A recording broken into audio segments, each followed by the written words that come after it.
Hello and welcome back to Chronicled, the history of Newcastle United. I'm Matt Ketchell, football fan and engagement editor at Chronicle Live, and we've reached the mid-1970s in our historic walk through the entire 140-year history of Newcastle United. Prior warning, listeners, a lot went on in this period and not all of it is very good, so strap in for the next half an hour or so as we cover it with Paul Joannou, the club's official historian, of course, and another special guest. I know this is the Everything is Black and White podcast, but underline how inclusive we are. Our special guest this week is Rob Mason, whose allegiances lie across the Tyne in Wearside and are more red and white than black and white.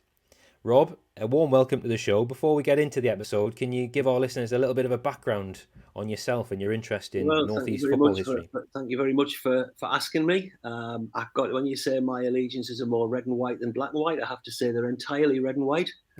I am Sunderland's equivalent to Paul. Not that I'm as good as Paul, but I'm not just saying that. I look up to him a lot. He's a big inspiration, but I try and get as near to Paul's standards as I can in what I do at Sunderland. I first saw Sunderland play in February 1967. They won 7-1, and I thought it was like that every week. Obviously, I was mistaken. I've worked on the programme at Sunderland since 1986. I was full-time at the club from 2000 to 2017.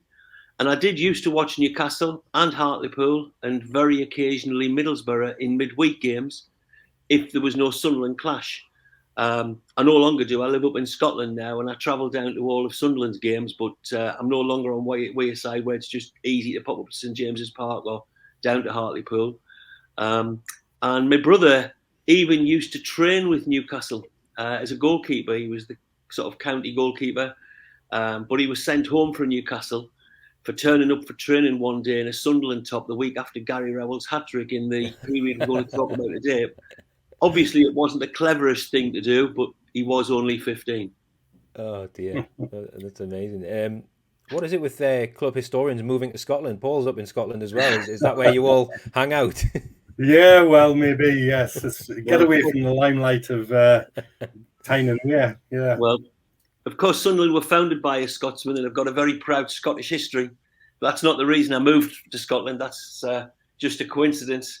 But as Paul finds where he is in Edinburgh and where I find myself in southwest Scotland, it's not too far to travel down to the northeast. And you will normally find me at every Sunderland home game. I'm sure.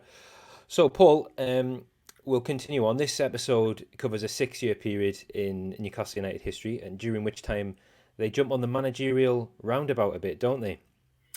Yes, United were to have no fewer than 4 managers in charge during this spell, and life after Super Mac, he departed, if you remember, started well. Gordon Lee, the new manager, unveiled a new look side with the tricky Mickey Burns taking over the number 9 shirt, and he scored 17 goals.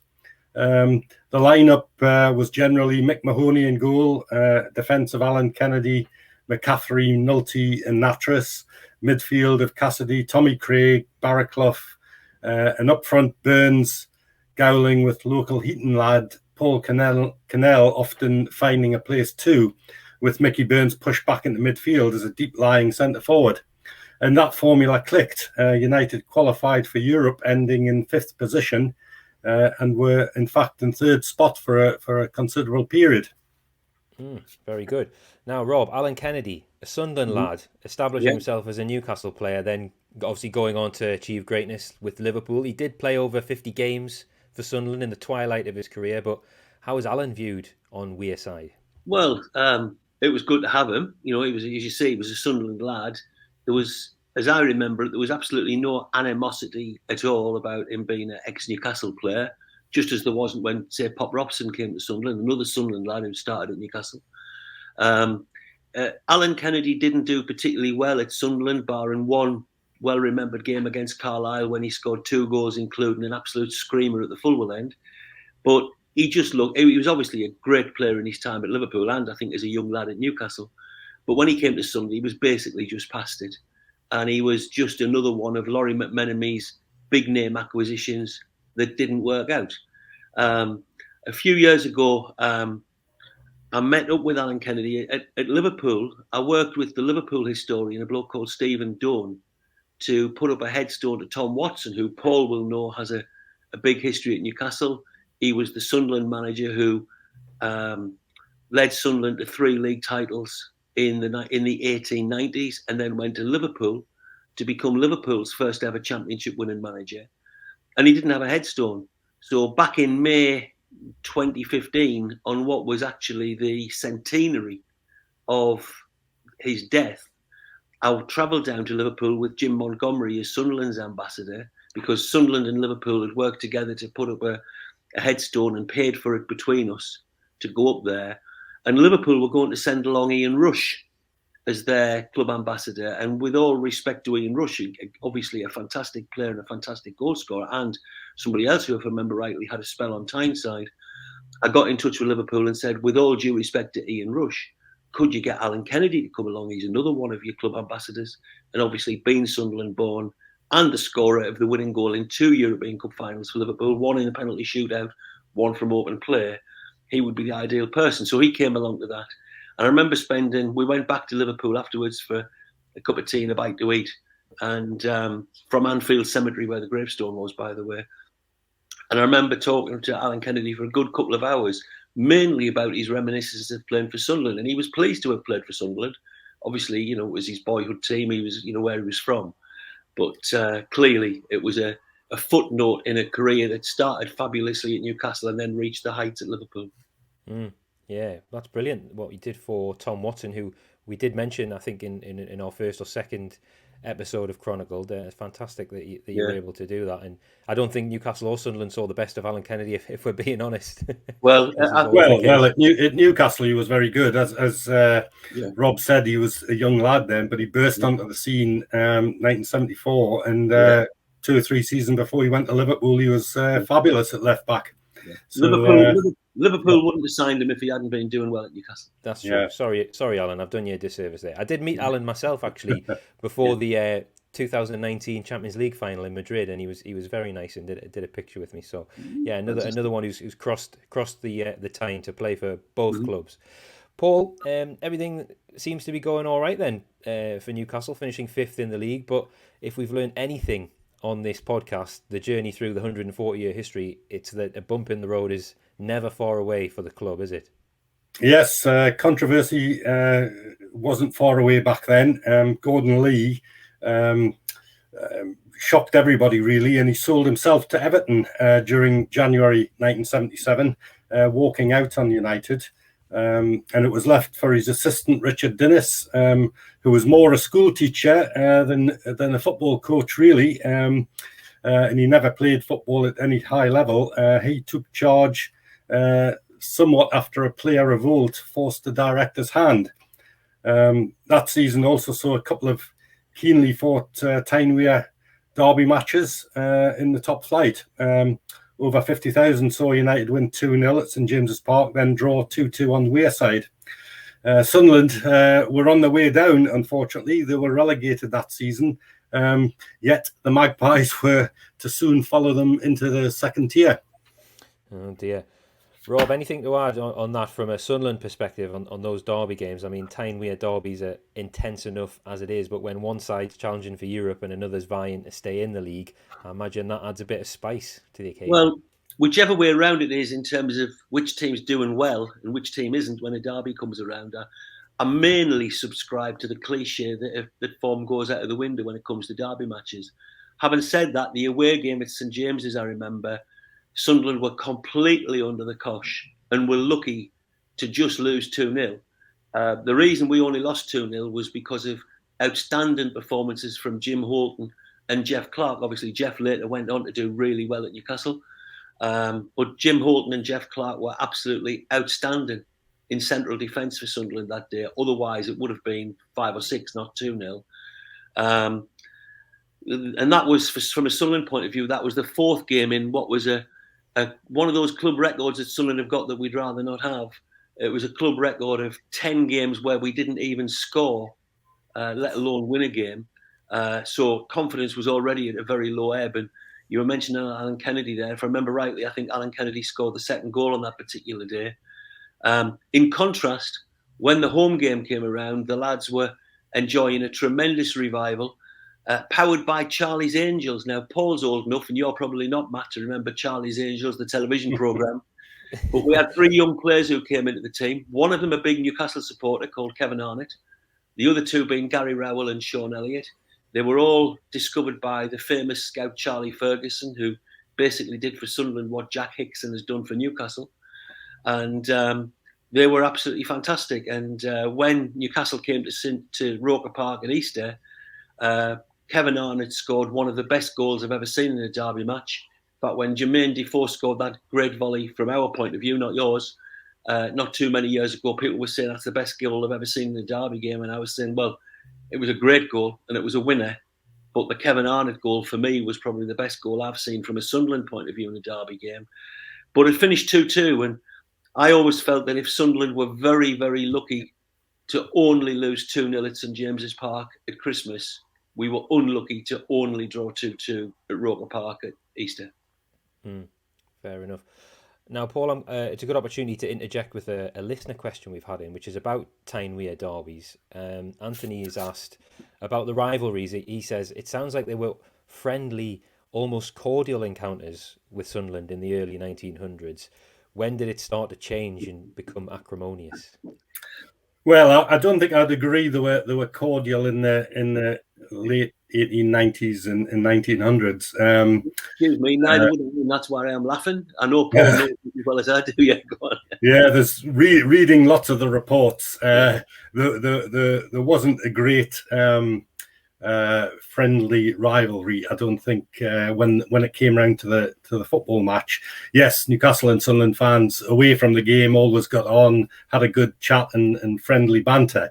But certainly it was quite fierce at the grounds, both in Newcastle and Sunderland. And of course, there was the famous Good Friday riot in 1901, when a reported crowd of around 50 to 70,000 congregated to St James's Park at a time when it only held about 35,000, and the game never started. It was abandoned before kickoff, and a complete and utter riot, a real riot, ensued that afternoon. So, and there was various reports during the 1900s of fights and battles, and that continued through.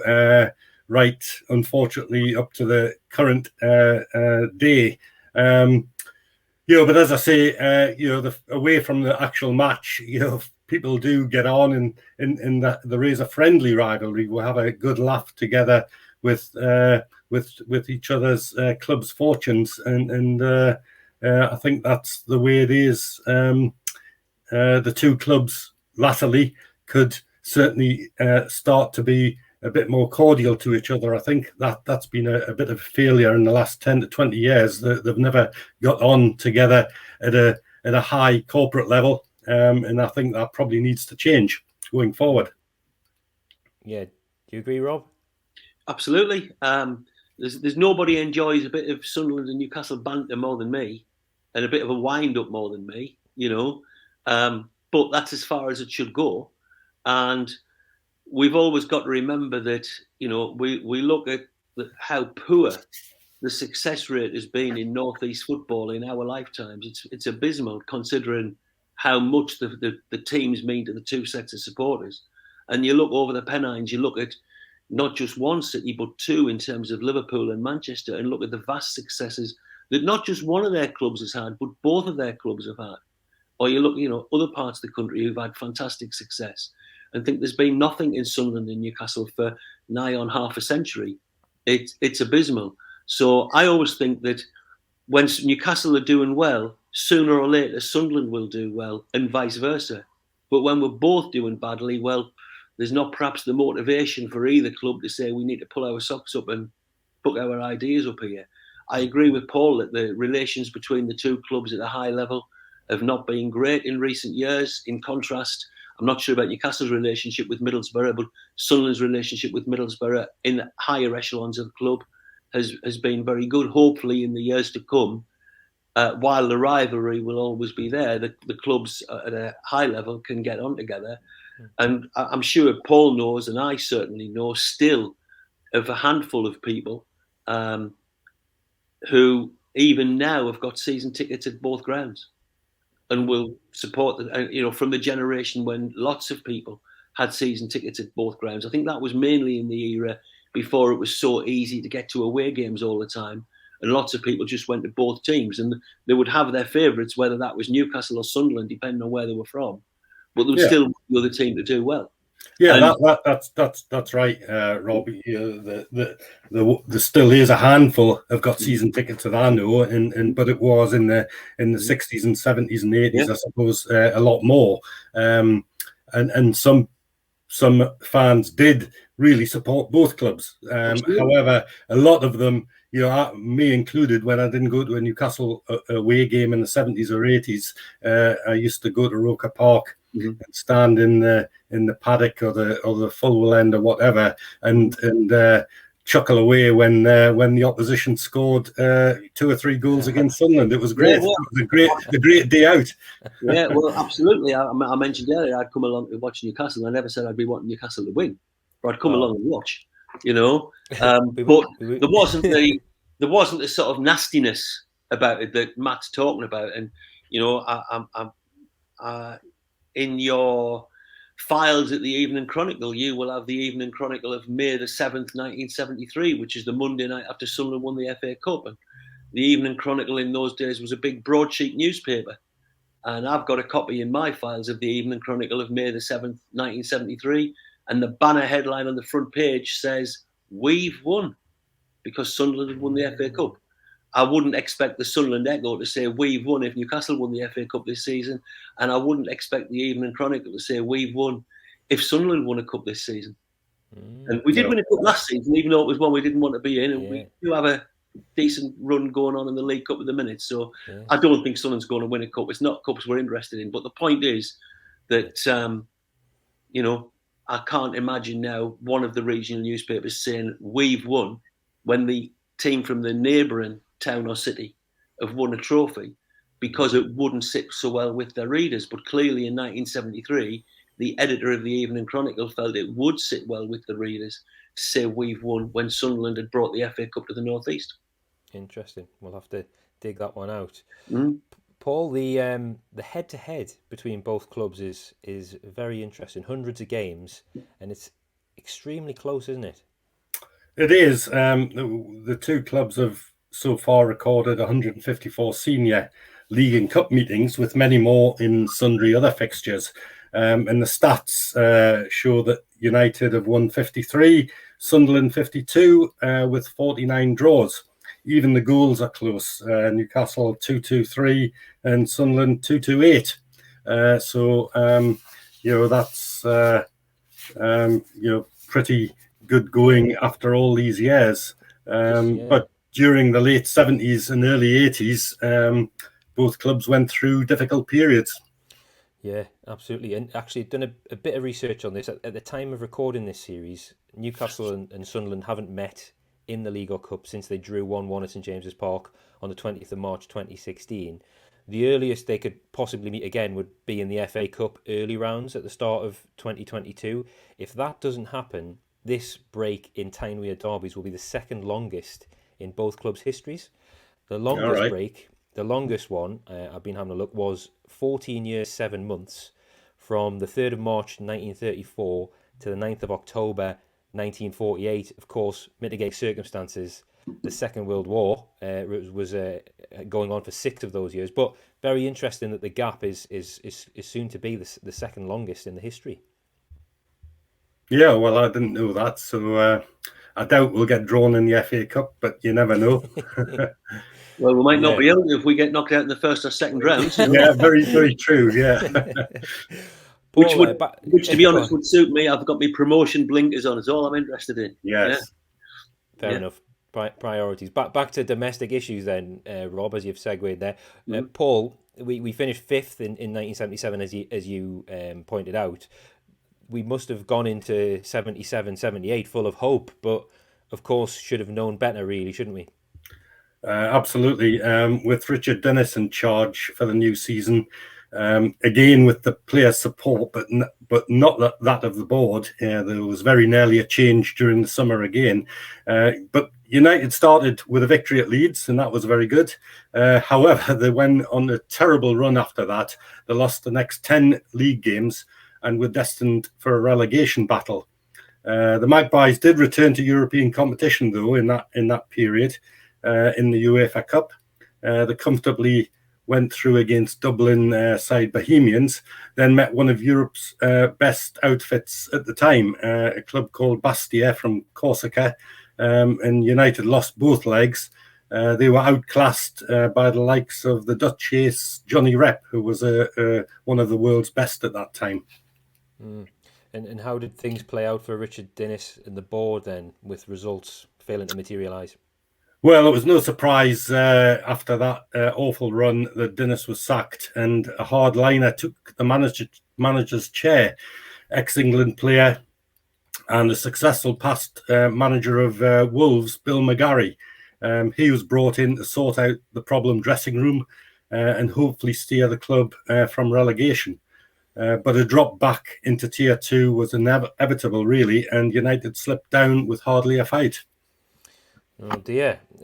I think attendances are always a good indication of the health of a club, particularly, pre-millennium. That's always a good sign of how a club is performing. What did this drop in performance do to results and attendances at the club, Paul? Well, Newcastle's attendances, just like Sunderland at the time, were always very good. The 40s, 50s, 60s and 70s were tremendous in terms of crowds. However, at this point, Newcastle fans did not like the events of the last couple of years at all. And they stayed away. The average dropped, and there was, in fact, only 7,986 at the home game against Norwich at the end of the season. And that supporter apathy was even worse next season when a low crowd of 7,134 saw the game with Wrexham. And that's the lowest post-war attendance at St James's Park for a league meeting. The averages were better than that, of course, much better, but would never got to the likes of 7,000 for a league game since the days of before the turn of the century. But support was terrific for other games. Blythe Spartans played an FA Cup match, a famous match at Gallowgate, also against Wrexham, who had knocked out Newcastle, and over 40,000 saw the famous Spartans just narrowly be defeated. Yeah, very unlucky they were too, but we'll not get into that. That's for another podcast. So Newcastle are back in the second tier, Paul, the third time in their history. How long did the top tier exile last this time? Well, it was. It would be a good few. Well, not a good few seasons. About about 5 seasons, I think. And there was a huge turnover in players at that point over the period. The next 2 or 3 years, as United struggled to get into the promotion place, there were many new faces arrived. Terry Hibbert returned. That was a good move. And there were others like Mick Martin, Colin Suggett, an ex-Sunderland star, of course, John Blackley, Mark McGee, as well as John Brownlee, John Connolly, Jim Pearson, Noel Scots, Stuart Bohm from Middlesbrough, the famous Bobby Shinton, who starred with Manchester City, but not with us, Billy Rafferty, and there was a record signing of Peter With from Nottingham Forest, who was a top-class centre-forward. Maybe the best of the lot, though, came from the old route of the past, from down the pits, Alan Shoulder of Blythe Spartans. He'd scored many a goal in the local leagues for Blythe, and he worked in the County Durham coalfield and decided to turn professional with Newcastle. Amazing. And how did the Tyne Wear derbies go with both the North East clubs back in the same division? Well, not very well for Newcastle. There was a derby shock for the Magpies in February 1979. Sunderland arrived on Tyneside and won 4-1 with Gary Rowell, who Rob mentioned before, hit a well-remembered hat-trick. Then at the start of the following 79-80 season, the two rivals were drawn together for a 2-legged League Cup tie. And after a couple of feisty 2-2 draws, Sunderland eventually won on penalties at St James's Park, 6-7.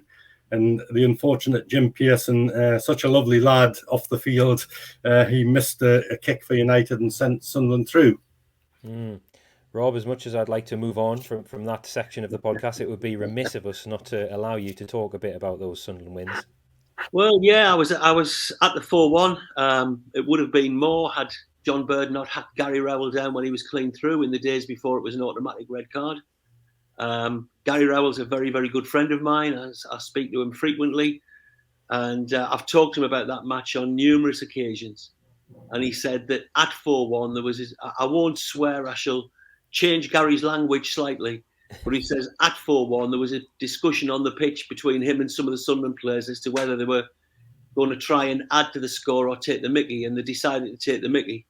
And as well as scoring his hat-trick in that game, it was Gary who put the other goal on a plate for Wayne Entwistle. Wayne Entwistle was a hard-working but limited centre-forward, who in later years, by the way, was working as a construction worker on Tyne Tunnel 2. There's a bit of irrelevant information. Yeah. But Gary Rowell floated over a centre for Wayne to head in from inches at the whatever the open end was called at Newcastle. Is that the Gallagher end? Gallagher end, yeah. Gallagher end, yes, at that end.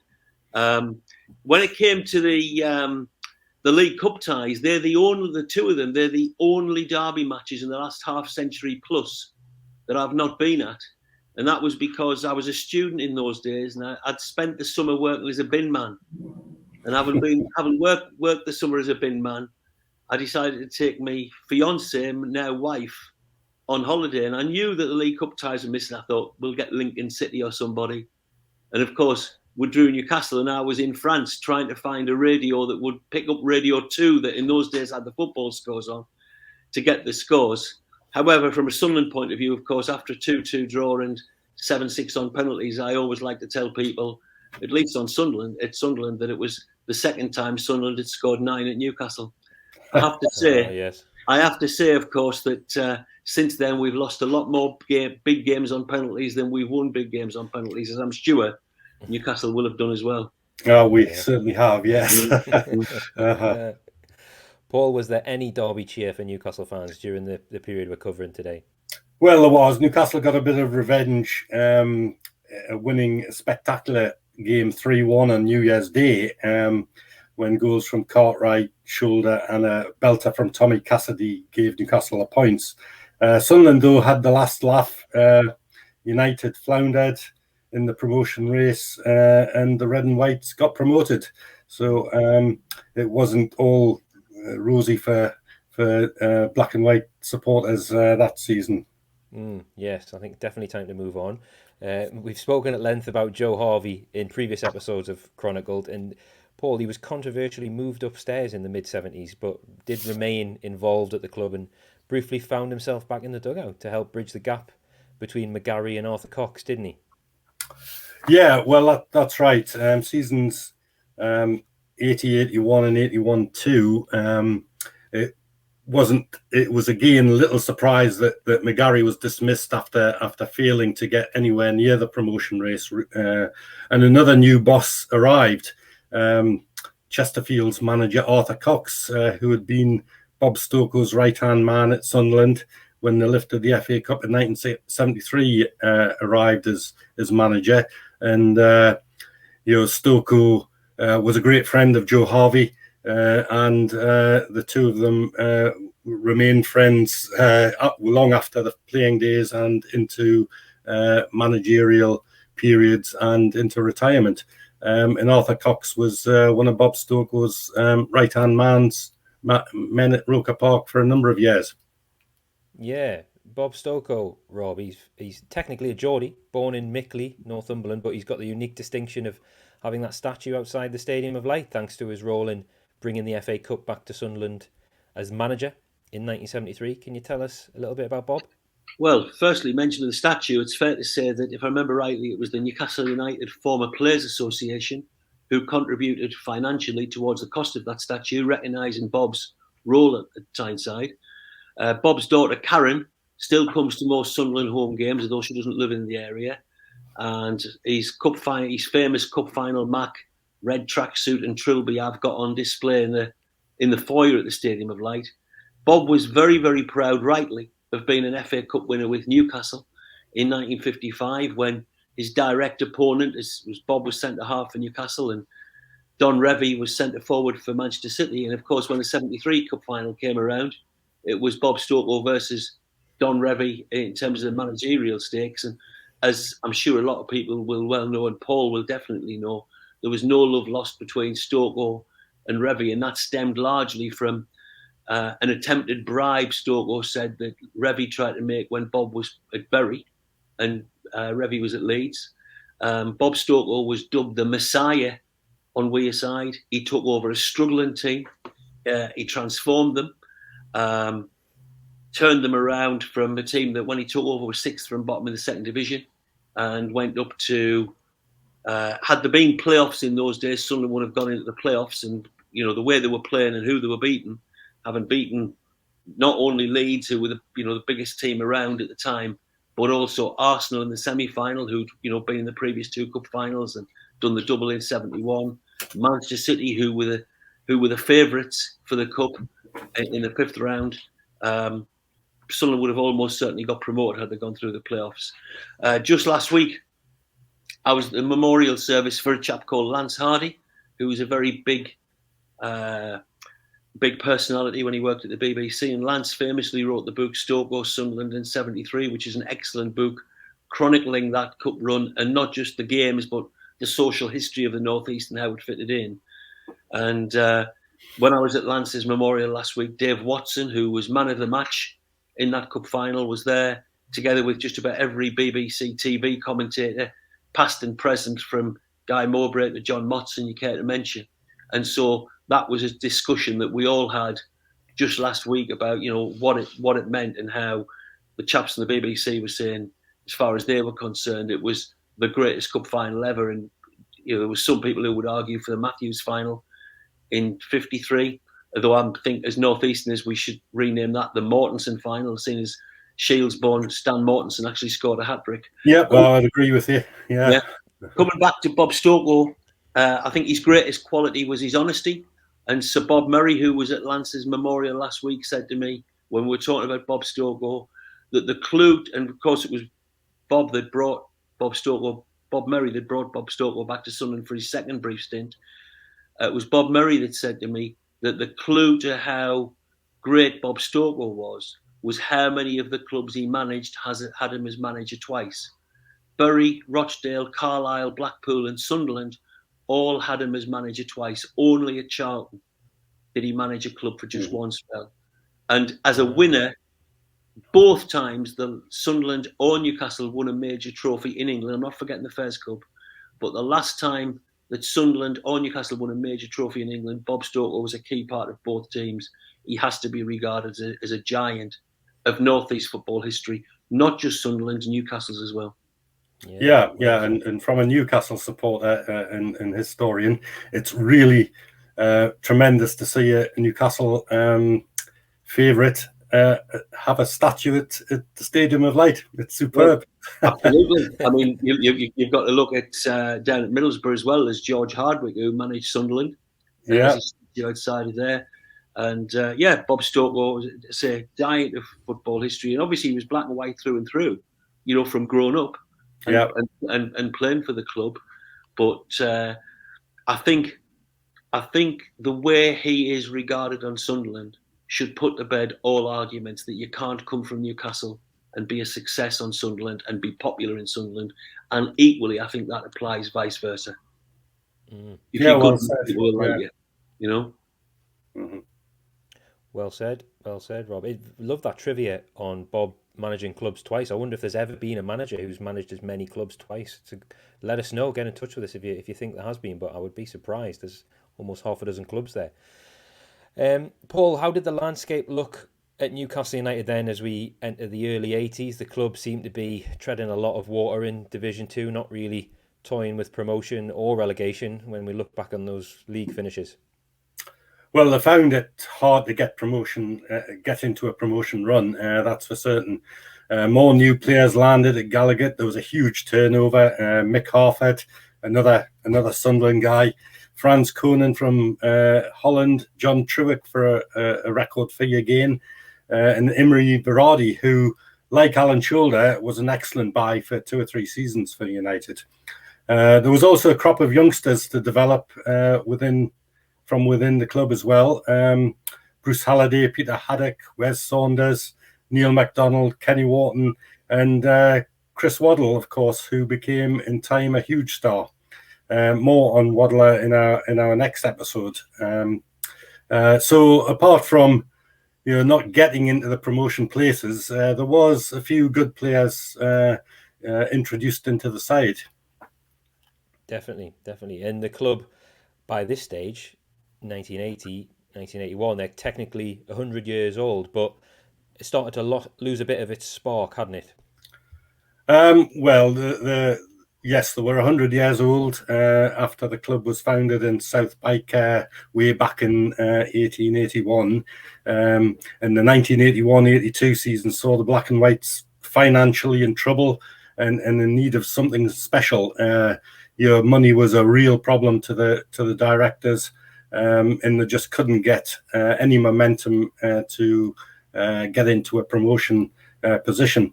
Newcastle United needed inspiration and maybe a helping hand from above. And that, of course, arrived during the summer of 1982 when everything changed. And it was the first coming of a certain Kevin Keegan. Yes, wow. I think that's a pretty good note to end on. That's the first proper mention of Kevin Keegan on our history podcast. Definitely not the last. Rob, it's been great to have you as our guest today, Paul's Wearside counterpart. Anything to add before we wrap up this period of Newcastle history? No, thank you for asking me. And as I've sort of tried to say throughout, while, I think red and white and black and white banter is always good sport, let's keep it at that. And, when it comes to people getting carried away and punching horses, it's not clever, it's not big. And it's embarrassing for the whole region. And I think we always have to remember that whatever the differences are between Sunderland and Newcastle, we actually have a lot more in common that we have that divides us.